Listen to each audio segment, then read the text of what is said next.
my name is Catherine White, and I'm going to talk to you about acceptance.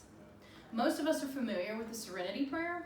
God, grant me the serenity to accept the things I cannot change, the courage to change the things I can, and the wisdom to know the difference. On some level, we all know it's important to accept things we cannot change, but we get muddled in our understanding of what it looks like. We think accepting something means being okay with it, moving forward, but that's not the case. Acceptance is being willing to acknowledge what has already happened without resisting or denying. Approval is allowing more of it in the future. We are taught by the world, in order to be accepted, we must seek approval from the world.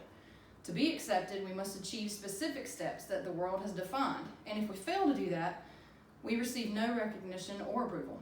No pat on the back, no promotion, no acceptance.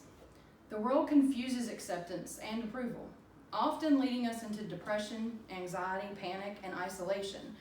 But hear this: God did not come to condemn you, but to save you, to accept you, to love you back to life.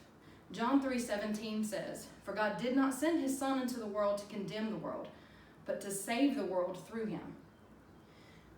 Christ's definition of acceptance says, "I see where you've been and I love you anyway, in spite of everything you've done." His definition takes courage to accept.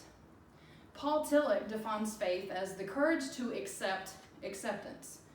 I believe he means acceptance by God, not simply knowing he accepts you, but believing with confidence as his adopted child. Ephesians 1:5 says, God decided in advance to adopt us into his own family by bringing us to himself through Jesus Christ. This is what he wanted to do, and it gave him great pleasure.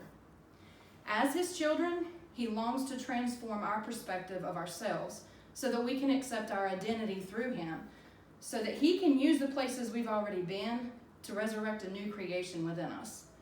Receiving an acceptance so gracious, incredible, and everlasting is hard, but we must take courage to accept that no matter what we have done or will do, our sin was nailed to the cross. He erased the certificate of debt with his obligations that was against us and opposed to us, and has taken it out of the way by nailing it to the cross. Colossians 2:14. Today, choose to be courageous in spirit. Keep your eyes fixed on things above. Remain hopeful for all that he has planned for you, and accept your identity in him. Accept his acceptance. Wisdom of his acceptance will grant you serenity, no matter what changes you face. Know and believe that you are chosen, saved, accepted, loved, and known as a child of the one true King forever.